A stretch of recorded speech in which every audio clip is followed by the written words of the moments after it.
gosh. Hey, everyone. Hi, everybody. It's Paige here. And it's Paige. And Monique.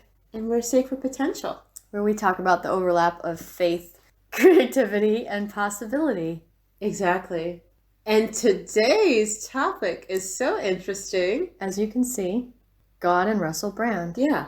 God and Russell Brand. Exactly. It's really interesting because I was talking to someone recently and mentioned Russell, and it's like, oh yeah, I used to like him until For me, it's the other way around. That's the thing that's funny because funny enough, when were you introduced to Russell? Introduced to him? The idea of him? Yeah, no, I a long time ago. I mean, I don't even remember when.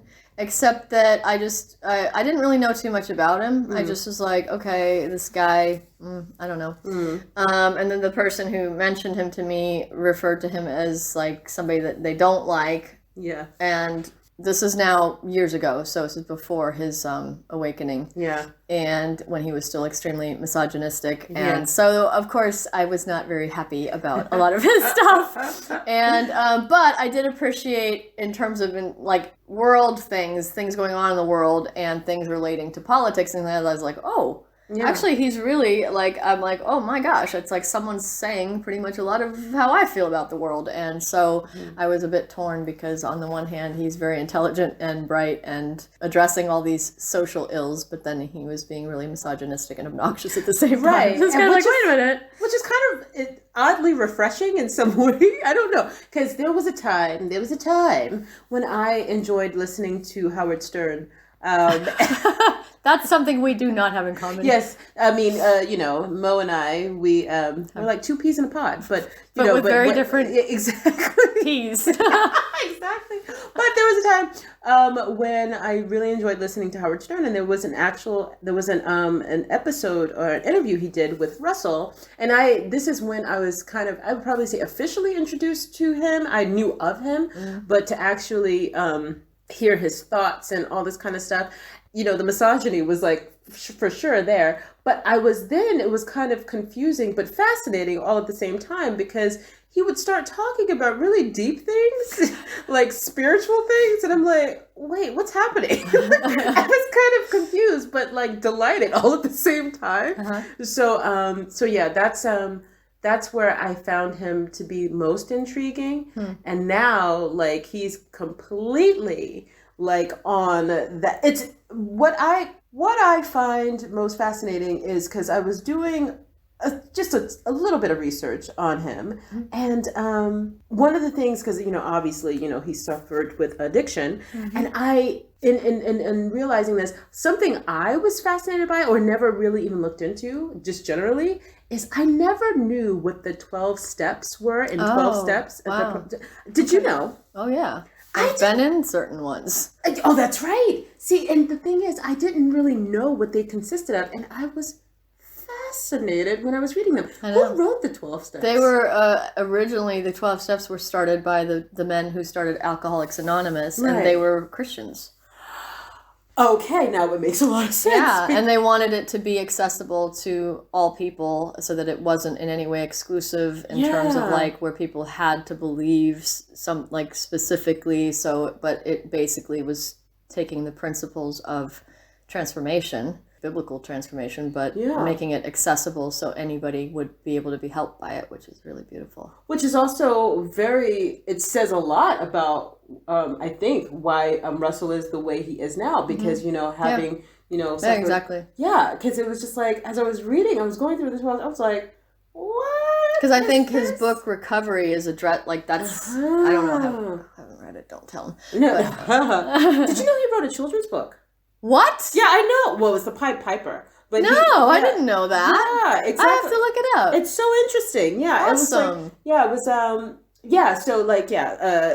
I was just ultimately, there were just these little things that I was watching this little bit of an interview. Sorry, that's my... Yeah, it's all right. That's my... Cockney, because that's how Russell talks. Exactly. Yeah. His interview with Oprah. He had a little short interview with Oprah, and talking about concerning his addiction, his addictive personality some years ago. He looks to solve inner problems with external things. And that applies to all addiction, and it's not. Anyway, it's another topic. No, exactly. But it's just the fact that I think people who maybe look down on people that have addictions to substances don't realize that they have equal addictions to other things. Let's keep it really real right now. That's the thing. And so in terms of like, I think, okay, off topic, but still talking about Russell, the thing that really warmed my heart, another interview with Howard Stern that I remember. I'm telling you, Howard Stern is a very good interviewer. I will say that. But okay. Anyway. But what I said, he revealed, like, Howard was like, wait, is it true that you spend $2,400 a month on the homeless? And he was like, I don't know how much I spent. And he just kind of kept talking. And he was like, yeah. So he's like, I just really enjoy talking with them. So he will literally just kind of like hop out of a car and just see like a homeless person. And just like, he said, because the most interesting conversations you can have with. Exactly. And I'm just like, I love this man. Like, the way he can see beyond. Yep. It's refreshing. It's, and also because of his own things, it's like this is what I just believe, that if you've been through stuff and you yourself have been really broken, your ability to see into people's hearts and see who they truly are is completely different, because you know that you were there once, or you could have been even worse off than that if not for the grace of God. And exactly, which almost kind of, when it puts things into perspective a bit, when you think about like the suffering that we go through as humans, and it's kind of like, this doesn't feel like it means anything at the moment when you're going through it, but in Russell's case, having gone through what he went through in terms of the substance abuse, and then now for his heart to have such a heart for people who are looked down upon and overlooked. And also how he is with helping people that are in recovery themselves, and people that are addicted. And the way he approaches people is on a different level, because he's not there going, oh, look at me, I'm so much better than. He's going, look, I'm like, I could be one step away from falling back into that. But he's there to. Oh, it's so beautiful. There was that one documentary of his where he's going, what's it called? I don't know. But anyway, it is called Recovery, isn't it? I don't know. No, that's it. Is it the one is it on Netflix, did you say? Yeah, and it's him going and just going and trying to help. Yeah, it's just really good. This is what Jesus told us to be like. Exactly. This is the thing that's really, it's just really cool, because like, you don't want to, we're always taught not to judge a book by its cover kind of thing, but it's like, it's so genuine. He feels so genuine. Yeah. You know what I mean? Yeah. That's the thing. It doesn't feel like it's for show or anything like that. And this is, one of the few things that I really appreciate about him. You know, you were going to say something. I saw it in your face. Yeah, no, I was just going to say, in terms of like how I went from like not really wanting to listen to him very much to is just because so a few years back, my friend Karen, the amazing calligrapher artist, Karen, shout out to Karen. She said to me, have you seen, I don't know if she sent me the link to it or she just told me about it, and she said, did you hear this interview he did with Alistair McGrath? And like, what? And Alistair McGrath is this renowned theologian in England. Right. Yeah, and I was like, no, okay. So anyway, I listened to it and devoured it and was just completely what's happening? Yeah, it's like, what is going on? But I love that the fact that because of his, like, the way Russell is in general is just very, like, questioning everything. Yeah. And I like people who question everything because they tend to be more pleasant to be around than people who think they know everything. Yeah. And who have, like, already figured it all out. Yeah. But just hearing him, the questions that he was asking, they were so, because I was kind of thinking, is he going to be kind of like in a mocking sort of way, you know? Yeah. But he was so respectful. He's always respectful to like people, like when he's interviewing people, but he was so genuinely asking these profound questions that I think 90% of people have, including people who believe in God. Yeah. but just having the, like, just saying, like, asking these questions and not being afraid to ask them, and hearing this dialogue with this man, and the fact that Alistair McGrath was wanting to talk to him and stuff. And then after that, and then Karen sent me a copy of this Relevant magazine, which is like a faith cultural magazine, which I would have never expected Russell to be on the cover of. But it told me a lot about that magazine too. I was like, wow, you're right. having, like, you're not like, oh, we can't have Russell because he uses bad language or whatever. And then so then he was interviewed on there, and then I just started, like, now and then listening to his stuff. And then in recent years, I would say, especially in the last 1 year, but especially in the last couple of years, just his spiritual transformation that's happening. Him going from the way to me, he's like, if there's anybody who thinks somebody can't change, like there's somebody that you love or that you're praying for, or that you're like, gosh, you want things to get better for them. And I'm like, just look at Russell Brand's situation. Like, he went from, he's self-admittedly, like, recovering narcissist. Yeah. And, like, is saying, like, is humbling himself and saying, I did these things, but not just saying I did them and then keep going with them, but to be like, I don't ever hear a word out of his mouth anymore that is in any way disrespectful to women. Ever. That is like, I mean, he would probably not refer to it as repentance, but to me, that's what that is. It's like you're having a complete shift in who your whole being. It's like, for us, especially for him to be in the public eye, for us to be able to witness it and watch it, and like watch it over time, how it's getting deeper and deeper. Yeah, and it's like, I think it even kind of is chronicled almost even, I think, probably in the books that he's released. Like, you can see, like, from the Bookie Wookie to... I love that title. Yeah, exactly. And it's just Wookie like... book. Yeah, and it's just really interesting. He does, in one of the interviews that I had seen, he was like, his vision is now connecting with people on a level of love. And it's like, that's ultimately what and you can see, we're able to actually see this. Yeah. And even just also the way he talks, I'm curious to know his actual, like, okay, what do you actually think about God in terms, because I know but he's not afraid to say God. He doesn't say universe. Maybe he sometimes says it, but he generally will say he believes in God. It's a big thing.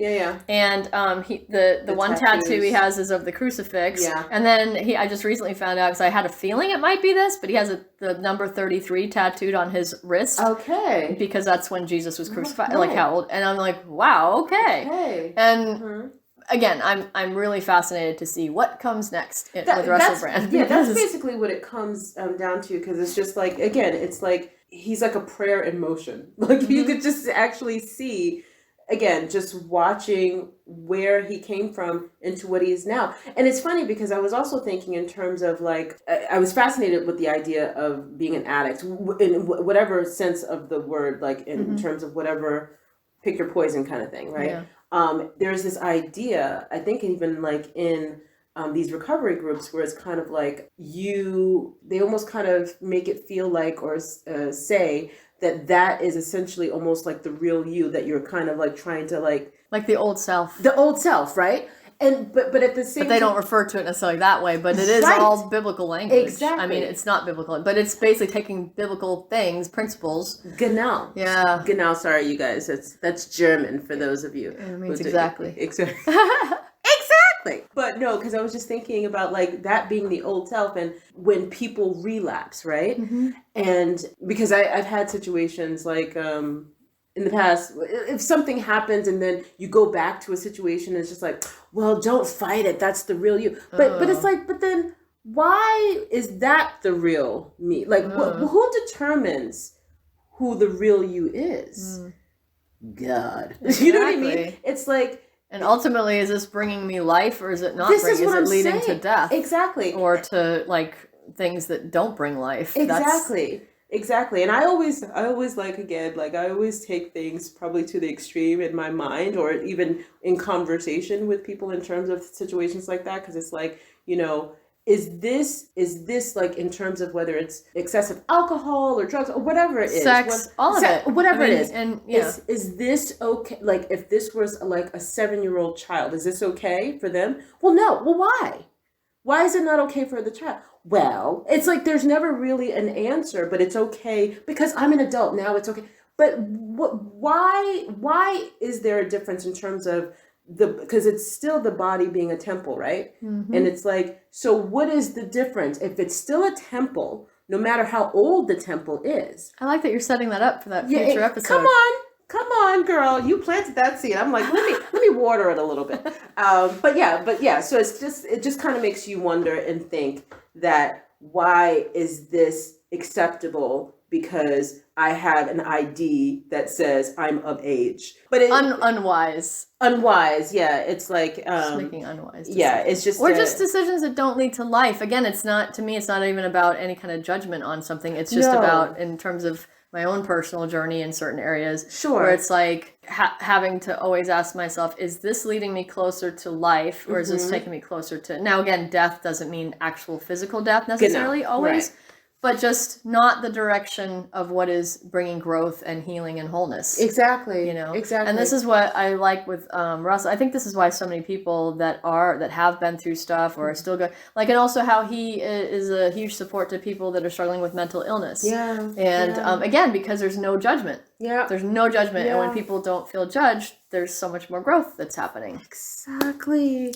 Even in interviews that I come across that pop up now that I listen to his stuff. Well, also, I love the fact that, especially in recent days, recent couple of years, he addresses things. He's bold and he's unafraid to address things that most people would rather sweep under the carpet. Yeah. And he is, like he's had Edward Snowden on, and he had Marianne Williamson on the other day. But he addresses things not just from a political level. He addresses it always going back to the spiritual side of things, always being like what, asking questions that are asking like, how is this feeding us spirit? How is this drawing us closer to God? How is he's always coming back to those kinds of questions. And I just love that he's not just coming at things from a humanistic point of view. He's coming at it going, how is this honoring? And so I love that because, and this is the beauty to me of people that, they tend to have like an extreme life at one time or be very extreme in how they talk. But I'm always like, yeah, but somebody like that is like when they have a spiritual transformation, they have still those qualities, but now they're applying it all to something like really empowering. This is the thing that I mean, depending upon who you ask, Russell's a bit kooky. But the thing is, what I like about him is that he was a bit kooky before this whole transformation. And people like that kind of kooky? Exactly. But the thing is, it's like there are so many traits of like his personality and who he is just as a whole. And it's that this has just been it's like an added bonus. You know what I mean? And so, but it's also interesting, like when there are people now who are like, oh, I don't know, it's a bit like, but it's interesting. Funny though, he's got like 3 million followers, so there's apparently a lot of people who are like, "Thank you," because when I'm listening to him, I'm like, "Thank you for saying what I keep talking about." Yes, and I just also love the cockiness of it all. Like, even in his like emails. Hey mate. Yeah, you can literally hear him in his emails. Yeah, but just to be clear, this isn't like some kind of like, that we're all just like starstruck. It's to me not about that. No. And in fact, if there was a way I could put that at the beginning of this, it's so inspiring and encouraging to see somebody in a place of influence. Yeah, exactly. That's the word. Such an overused word, but that's why it didn't come to my mind. Yeah. Like, it's just so popular. No, but in a position where he has the ability to influence a lot. Now, some people would be like, oh yeah, but he's actually speaking more truth these days than a lot of people that,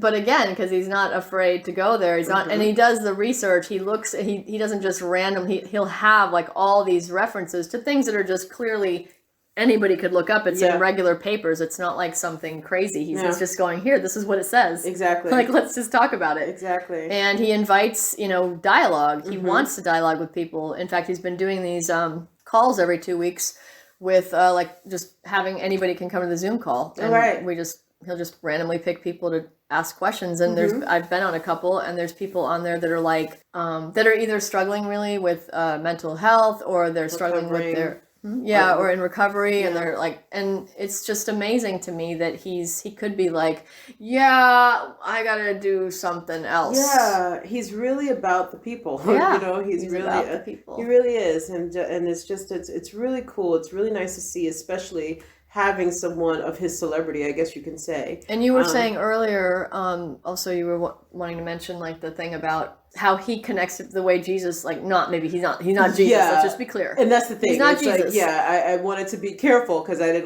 please don't say that he's like Jesus, but there were just some things that, because Jesus is a connector. He connects with us, and he wasn't afraid to hang out with the people that nobody else wanted to hang out with. He actually said that that's actually where God's going to decide. Exactly. In the end, it's going to be like, did you spend time with those people, or were you too good for them? Exactly, because let's be aware that some of these people can be disguised as angels. Absolutely. So Absolutely. so it's I really appreciate the way he gets on with all types of people, in all walks of life, and it's just something to be admired. Something that it's just really cool. It's really refreshing. It's really nice to see, and it's inspiring. Wouldn't it be cool if he listened to this? Maybe, just maybe. Sorry, it's just. Anyway, I think we've probably gone on enough about Russell Brand. Perhaps. What do you think? How long have we been talking? Oh, not as long as I thought, but close. Okay. Yeah. But I've enjoyed this. Maybe it'd be so great, and maybe we can actually get to personally share with Russell somehow. Who knows? We'll see. Maybe. Maybe. All things are possible to those who believe. Because we have some amazing news coming soon, people. Yes, you guys. There's just and not just one tidbit, but there's Yeah. It's just getting better and better. It's just getting better and better, you guys. And we so much appreciate you guys for sticking in there with us. In fact, we probably want to give some shout outs. Yes. To some people. Yeah. Well, thank you to Karen for giving me the heads up on Russell Brand's spiritual transformation, first of all. Karen Abels. Karen also listens to our episodes. Thank you for that. And shout out to Rosanna. My friend Rosie. And wait, who else? Because I thanked some of the people Chrissy. on the last one. I thanked Chrissy before, but I'll thank you again. And wait. Shout out to Tanya, my sister. Oh yeah, Tanya, that mystery woman. My sister, and maybe Paulette as well. And we thanked Paulette last time, but Paulette, we're going to thank you twice. Yes, because we love you that much. Yes, we appreciate you guys, and just in general, like all of you guys, for taking the time to listen to the end. To the end of our talks, and we'll be giving more shout outs and very soon, and some special guests are coming. What? But yes, until then, you guys, thank you so much again for joining us. We wish you a Merry Christmas. Just so you people know, this is May. Exactly. Okay, she just likes to say that. It really it's funny to see people's faces when she does that in person. Merry Christmas. They're like, what? Huh? It feels so weird to say it during Christmas time. So, yes. Thanks for listening, everybody. We'll talk to you soon. Lots of love. Cheers.